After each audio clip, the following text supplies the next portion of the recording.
안녕하십니까. 전종희 목사입니다. 4월 14일 월요일 매일 성경 묵상입니다. 누가복음 22장 24절로 38절입니다. 또 그들 사이에 그중 누가 크냐 하는 다툼이 난지라. 예수께서 이르시되 이방인의 임금들은 그들을 주관하며 그 집권자들은 은인이라 칭함을 받으나 너희는 그렇지 않을지니 너희 중에 큰 자는 젊은 자와 같고 다스리는 자는 섬기는 자와 같을지니라. 앉아서 먹는 자가 크냐 섬기는 자가 크냐 앉아서 먹는 자가 아니냐. 그러나 나는 섬기는 자로 너희 중에 있노라. 너희는 나의 모든 시험 중에 항상 나와 함께한 자들인즉 내 아버지께서 나라를 내게 맡기신 것 같이 나도 너희에게 맡겨 너희로 내 나라에 있어 내 상에서 먹고 마시며 또는 보좌에 앉아 이스라엘 12지파를 다스리게 하려 하노라. 시몬아 시몬아 보라 사탄이 너희를 밀가 부르듯 하려고 요구하였으니 그러나 내가 너를 위하여 너의 믿음이 떨어지지 않기를 기도하였노니 너는 돌이킨 후에 너의 형제를 굳게 하라. 그가 말하되 주여 내가 주와 함께 오게도 죽는 데에도 가기를 각오하였나이다. 이르시되 베드로야 내가 너에게 말하노니 오늘 닭 울기 전에 너가 3번 나를 모른다고 부인하리라 하시니라. 그들에게 이르시되 내가 너희를 전대와 배낭과 신발도 없이 보내었을 때에 부족한 것이 있더냐 이르되 없었나이다. 이르시되 이제는 전대에 있는 자는 가질 것이요 배낭도 그리하고 검 없는 자는 겉옷을 팔아 살지어다. 내가 너희에게 말하노니 기록된 바 그는 불법자의 동류로 여김을 받았다 한 말이 내게 이루어져야 하리니 내게 관한 일이 이루어져 감미니라. 그들이 여짜오되 주여 보소서 여기 검 둘이 있나이다. 대답하시되 족하다 하시니라.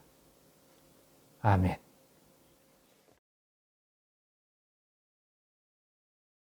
네, 오늘은 너의 믿음이 떨어지지 않기를 이라는 제목으로 묵상 나눔을 갖겠습니다. 너의 믿음이 떨어지지 않기를 이라는 말은 오늘 본문에서 보았듯이 예수님께서 제자 베드로를 위하여 한 기도입니다. 무엇 때문에 이런 기도를 하게 되었냐면요.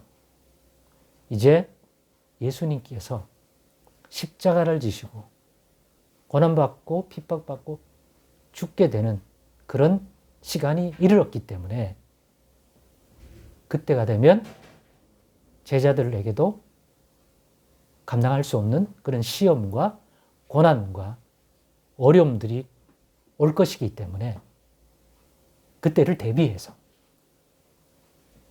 예수님이 베드로의 현재 상태를 볼 때 베드로가 스스로의 힘만으로는 그것을 감당할 수가 없어서 그 시험에 넘어질 수 있을 것을 아시고 그런데 그 시험이 베드로가 감당할 수 없는 시험임에도 불구하고 그것이 베드로의 믿음, 베드로를 넘어뜨리지 못하고 잠깐 주춤했지만 베드로가 다시 세움을 받고 그런 것이 연단이 되어 오히려 그런 경험이 그것이 다른 연약한 성도들을 강건하게 세워주는 좋은 그러한 내용이 될 수 있도록 만들어 주시기 위해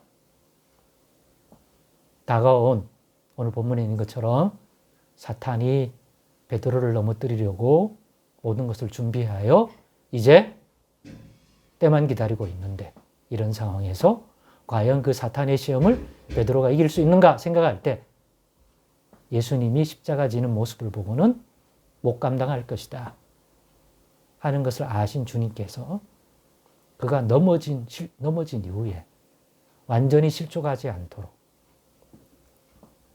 그 믿음이 사라지지 않도록 믿음의 시험이 왔지만 믿음이 뿌리째 뽑히지 않도록 그럼에도 믿음이 베드로 가운데 자리 잡고 있어서 합력하여 선을 이루어주시는 하나님을 인하여 그러한 것들이 오히려 믿음의 연단을 이루고 연단받은 믿음의 사람으로서 다른 일을 그런 연약한 일을 도울 수 있게 하는 그러한 것을 바라보면서 하신 기도가 너의 믿음이 떨어지지 않기를 기도하였다는 거군요. 그러나 베드로는 이렇게 기도를 했다고 하니까 베드로는 자존심 상했는지 오늘 본문에 보면 자기는 주와 함께 오게도 죽는데도 가기를 각오했기 때문에 그런 기도 안 해도 된다는 식으로 저는 넘어지지 않고 믿음도 떨어지지 않고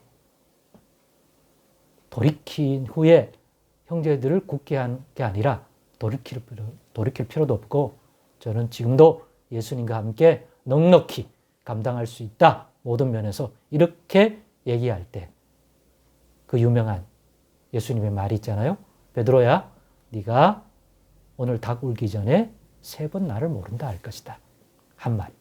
예수님이 아셨던 거죠. 베드로의 인간적인 의욕과 이야기와 달리 베드로가에게 임할 시험의 내용과 그것을 감당할 베드로의 영적 상태나 믿음의 규모나 이런 영적 분별력을 생각할 때 베드로에게 어떤 일이 일어날지를 아셨던 거죠. 그걸 감당하기에는 현재적으로는 연약하다는 거죠.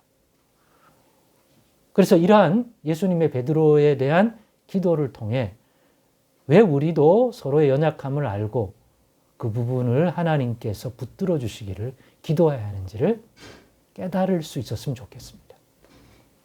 아, 저 형제, 내가 보기에는 믿음의 규모가 이 정도인데 그러면 최근에 일어난 앞으로 일어날 상황 속에 잘 감당할 수 있을 것 같지가 않은데 그러거든 예수님의 본을 받아 이런 기도 꼭 서로 해줄 수 있는 신앙생활 하십시다. 서로가 서로에게 볼게. 아, 나는 이 이런 부분 믿음의 경험과 규모가 있어서 생각하는데 또 나는 좀 되지만 또 저 사람은 되지만 내게 부족한 것이 다른 형제에게 보일 수 있다면 똑같죠. 서로 이렇게 예수님처럼 그의 연약함이 분명히 보이거든. 그죠? 그런데도 형제는 아직 의욕이 충만하고 자신이 충분하다고 느끼는 부분이 있다면 예수님처럼 기도해 주십시다. 너의 믿음이 떨어지지 않기를 기도했다는 거죠. 그 형제 자매를 위하여 기도해 주십시다. 그러면 그것이 좋은 연단의 경험이 되어서 가룟 유다처럼 예수님을 떠나고 실족하는 자가 아니라 합력해서 오히려 그것이 다른 연약한 형제를 돌아봐주고 섬겨줄 수 있고 굳게 세워주는 좋은 믿음의 내용이 될 줄로 믿습니다. 그러니 오늘의 이 예수님의 베드로를 향한 기도 우리도 우리 각자에 잘 적용해서 서로의 연약함이 보이거든 그럼에도 그 형제가 아직 그 부분을 깨닫지 못했거든 정죄하거나 질책하기 이전에 반드시 이 기도를 할 수 있는 우리 모두가 되십시다. 그러면 그 기도에 응답하신 하나님께서 베드로가 예수를 3번 부인하고 실족했음에도 불구하고 이후에 하나님이 붙들어 주시는 손길 속에서 위대한 복음의 사도, 교회의 사도 예수의 제자가 된 것처럼 우리들도 그와 같은 길을 가게 될 줄 믿습니다. 저와 여러분이 연약한 형제를 보고 예수님을 본받아 예수님처럼 해준 그의 믿음이 떨어지지 않기를 기도하는 것 때문에 말입니다. 기도하겠습니다. 하나님 감사합니다. 오늘의 교훈 꼭 잘 적용해서 주의 말씀 의지하여 행하는 저희들 되게 해 주옵소서. 예수님의 이름으로 기도드리옵나이다. 아멘.